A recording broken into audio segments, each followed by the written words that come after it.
Becoming a self-made millionaire is not the important thing. What is really important is the person you have to become a self-made millionaire. When I started off in this many years ago, I came from very poor beginnings. I did not graduate from high school. I finished in the half of the class that makes the top half possible. When I left school, I dropped out of high school. I could only get laboring jobs. I was told, by the way, if you don't get a good education, you won't do well in life. Don't get good grades, you won't get a good job. Don't go to college, you won't do well, and so on. And I believed that for a long time until I found there's hundreds of thousands, millions of people who dropped out of high school who went on to become millionaires and billionaires as well. The reason I say that to you, by the way, is don't let it hold you back. Don't let any experience that you've ever had in your life act as a brake on your potential, because there's hundreds of thousands of people who've had it worse than you could ever dream of, who've gone on to accomplish wonderful things.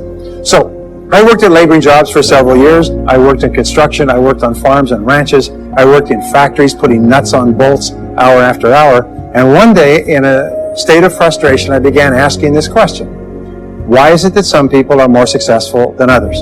So I began asking other successful people, what are you doing differently from me? And they told me, and I did it, and I got better results. I got into sales when I could no longer get a laboring job. And in sales, I noticed that one of the guys in my company was making 10 times as much as anybody else. And he was selling the same product out of the same office at the same price to the same people under the same conditions. And he was making 10 times as much as anybody else. So I went and asked him, what are you doing differently from me? And he told me, and I did it. Now, what I discovered, which changed my life and which brought us here today, is I discovered the law of cause and effect. The law of cause and effect, sowing and reaping, action and reaction, is the great universal or iron law of the universe. What it says is that everything happens for a reason, is that there are no causeless effects, is that even if we don't know what is causing the effect, we trace it back. It's the basis of the scientific process, of all medical research, of all marketing, of all business, is if you can define an effect that you want, you can trace it back and find somebody who at one time did not have that effect, and then find out what they did, and then do the same things, and you eventually get the same results. We say that success is not an accident. Failure is not an accident. Success leaves tracks. So if you just follow the tracks of other successful people, no matter where you're starting from, you eventually get to the same place that they get. This was a shocker for me because, and I learned later in psychology, by the way, that one of the two most important things we need to have to be happy and healthy is a sense of control, a feeling that we are in control of our lives, that things are happening for a reason, and a sense of coherence, a feeling that things fit together. Well, when I realized the law of cause and effect explained everything, I thought, wow. So in sales, I went to the top of my sales force. I read, I learned, attended courses, and especially I applied what I learned. And then when I got into sales management, I again read the books and took the courses and asked for advice. And when I got into real estate and importation and development and manufacturing and distribution and a whole series of businesses over the years, the first thing I did is I asked, how does it work? How do people succeed in this field? And then I buried myself and immersed myself. I spent hours and hours and hours studying, and then I did what the most successful people did. Interesting point. We say that nature is neutral. In other words, nature doesn't care who you are. It doesn't care if you're tall or short or male or female or black or white, educated or uneducated. Nature doesn't care. All that nature cares is that you do what successful people do. It's like making a recipe. Nature doesn't care if you follow a recipe. If you follow the recipe exactly, you get the dish. Nature doesn't care who's doing it. And that's the wonderful thing about our society. It's basically like justice. It's blind, is nature doesn't care. In fact, there are a lot of people who are not as smart and not as talented as you who are doing vastly better than you, not because they're better, but because they're just following proven success methods. Becoming a self-made millionaire is not the important thing. What is really important is the person you have to become a self-made millionaire. You have to become a totally different human being. One of my friends says that in order to achieve something you've never achieved before, you have to become someone you've never been before. And it's a really important insight, is the qualities that you need to develop, qualities on the inside to become a self-made millionaire, are incredible qualities that make you a vastly better person. Not only better in terms of character, determination, discipline, decision-making, strength, and so on, they make you a far better person. They round out your character in a far better way. So that the real payoff of becoming wealthy is not because you can eat more, because how many more meals can you eat, how many more clothes can you wear, because it's the kind of person that you become, and then the kind of people that you associate, the kind of life that you have. If you have these qualities, your success is virtually guaranteed. And if you don't have these qualities, the qualities are learnable. Point number one is that all business or sales skills are learnable. All financial skills are learnable. If you can drive a car, you can learn any skill. If you can drive a car, you can learn the skill. Now, number two is you're probably only one skill away from doubling your income right now. You're probably only one skill away from setting yourself on the road to becoming a self-made millionaire. That turns out to be the case for almost everyone. It's a learnable skill. People say, well, I've never been very good with money. Well, get over it. Fact of the matter is, you can learn what you need to learn to achieve anything that you want to achieve. So, the success secrets of self-made millionaires. Give yourself a score of 1 to 10, and if you are weak on one of these, it can be enough to hold you back. If you're strong on all of these, then there's no limit to what you can accomplish. The first is to dream big dreams. Dream big dreams. Practice what is called back from the future thinking and project forward. Develop a vision of yourself as happy, healthy, wealthy, thin. Practice what top people practice, which is what is called idealization. You project forward several years and you imagine that your life is perfect in every way. Imagine that you have no limitations. Imagine that you have all the time and all the money and all the friends and all the contacts and all the education and all the experience, and that you could be or have or do anything you want in life. If you could, what would it be? If your life were perfect in 5 years, what would it look like? How much would you be earning? How much would you be worth? What kind of a family life would you have? What kind of health would you have? What kind of car would you be driving? What would your life be like if you could wave a magic wand and make it perfect in every way? Now, what we have found is this is the starting point of great riches, and it's the starting point of great success in life, is for you to have a dream or a vision of a wonderful future. Number two is to do what you love to do. Whenever you find people who are really successful in life, they're people who do what they love to do. They love their work. The great rule for success in life is to find something that you love to do and then find a way to make a living doing it. Now, when you find what you love to do, it'll be something that gives you energy, it motivates you, it enthuses you. It's probably something that you were meant to do from the time you were born. And when you ask self-made millionaires, what sort of work do you do? They'll often say, I've never worked a day in my life. I just do what I like to do. Number three is commit to excellence. Now, this is really, really important, and I had a hard time with this as a young man because I was never good at anything. I was never picked for any team, and if I was picked, I was the first person cut. I got lousy grades in every class.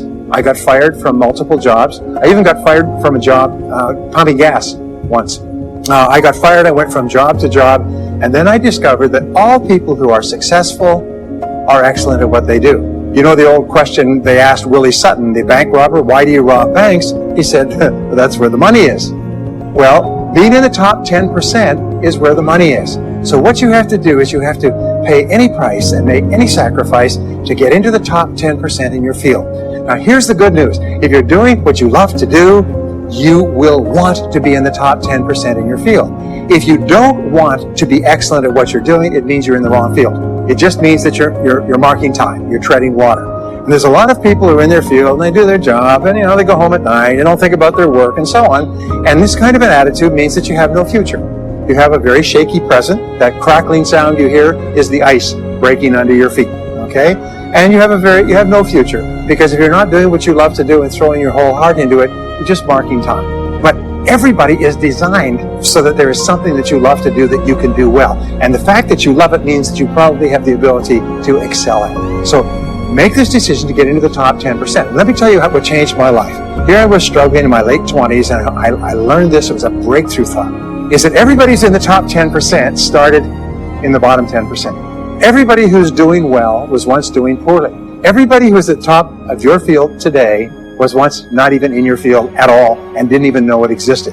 What that means is that if you're willing to pay the price and work hard and make the sacrifices, you can get into the top 10%. Now, how long does it take? It doesn't take a week or a month. Most people are really impatient. And to achieve mastery in your field takes 5 to 7 years. People say 5 to 7 years. Geez, I'll be 5 to 7 years older before I start enjoying the big rewards. Well, how much older will you be in 5 to 7 years anyway? Now, here's an important point. Are you ready? The time is going to pass anyway.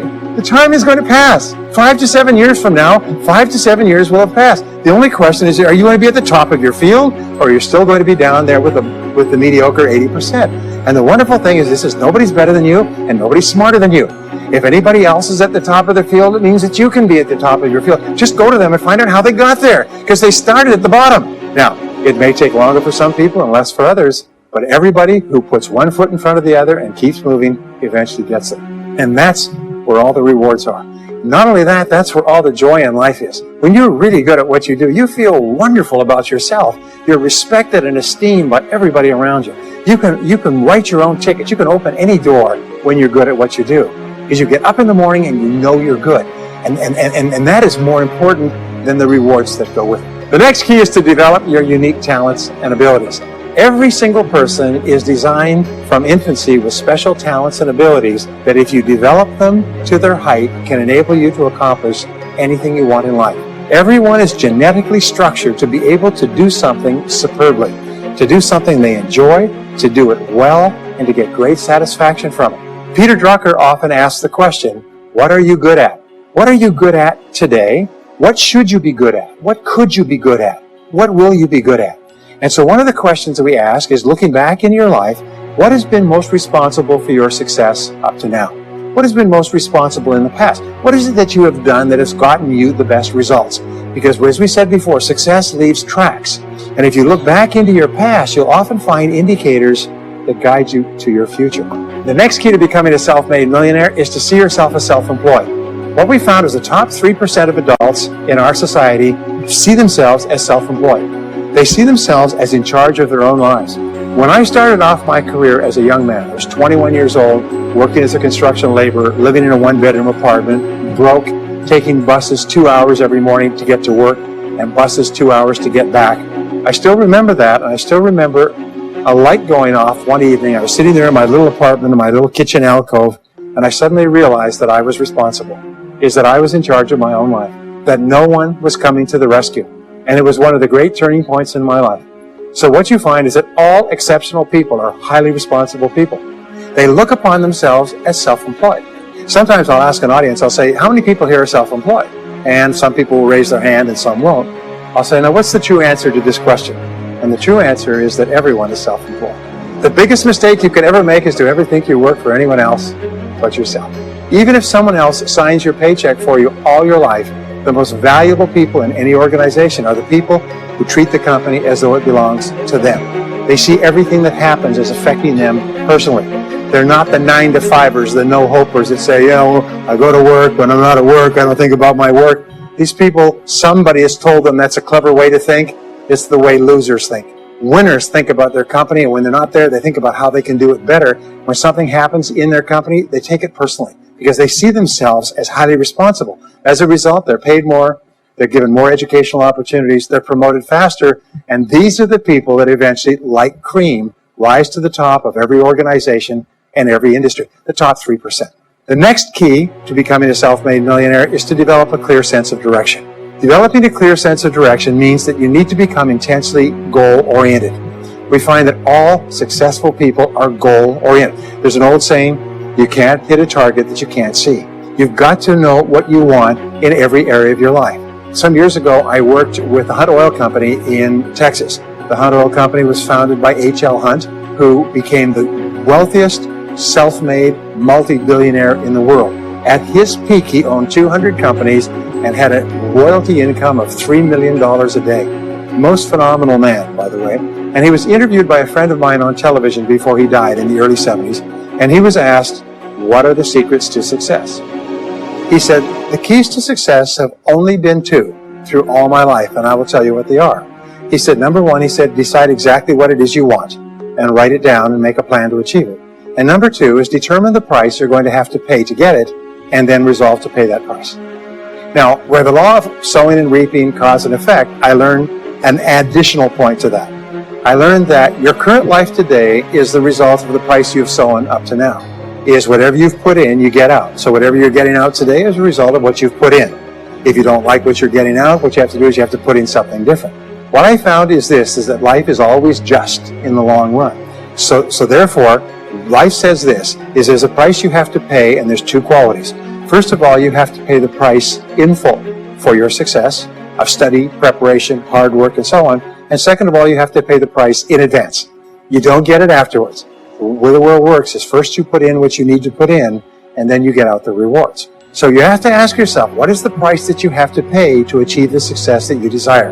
And you have to write it down and make a plan and work on it every day. Next is refuse to consider the possibility of failure. It's the most amazing darn thing is that the fear of failure is the greatest single obstacle to success in adult life. And it's not failure itself, because each one of you is a professional failure. Each one of you has failed over and over and over again. Isn't that true? All of us fail. All human beings fail over and over. 9 out of 10 things that we try don't work out the way we expected. We have failures in relationships and in jobs and in careers and investments and everything. It's not the failure that holds you back. The failure makes you smarter. We say that it is the fear of failure, not failure, that holds you back. And the way that you overcome failure is you never consider the possibility of failure. The rule is this, is there's no such thing as failure, there's only feedback. Is when you try something that doesn't work, you get feedback, not failure. And recognize that most things you try aren't going to work the first few times. So what you do is you say, oh, that's an interesting bit of feedback. And you pick yourself up and you move forward and you have more feedback and you move forward. To become a self-made millionaire, you're going to fail over and over again, year after year after year. But your brain has a cybernetic mechanism, which means that sometimes you try something, you get feedback, which makes you smarter. And when you try something else, you get feedback, which makes you smarter. And eventually you reach the point where you're too smart and you stop making mistakes. You start to do more and more things right and fewer things wrong. But you can't get there unless you have experienced the failures. Henry Ford once said that failure is merely an opportunity to more intelligently begin again.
I feel like I'm losing my mind. Is everybody in the world blind?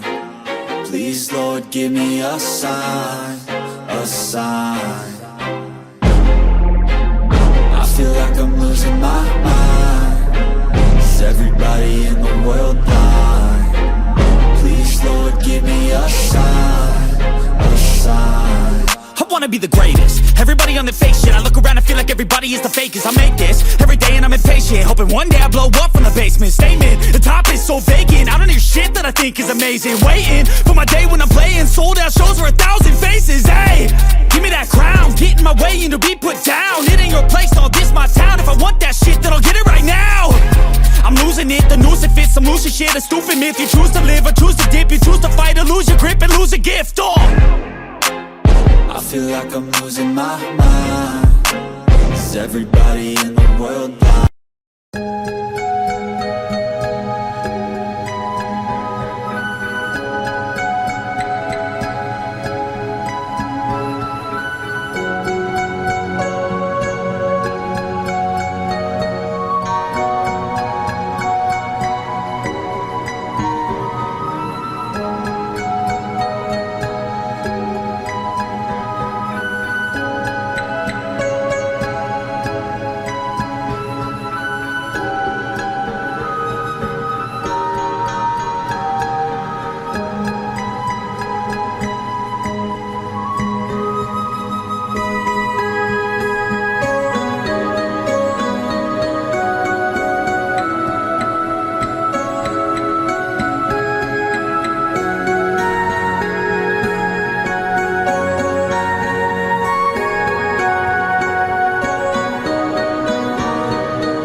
I'm losing my mind.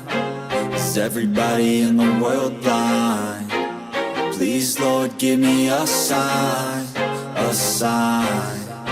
I feel like I'm losing my mind.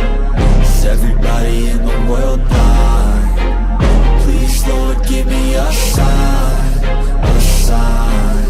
I wanna be the greatest. Everybody on the fake shit. I look around and feel like everybody is the fakest. I make this every day and I'm impatient, hoping one day I blow up from the basement. Statement, the top is so vacant. I don't hear shit that I think is amazing. Waiting for my day when I'm playing sold out shows for 1,000 faces. Hey, give me that crown, get in my way and to be put down. It ain't your place, all this my town. If I want that shit, then I'll get it right now.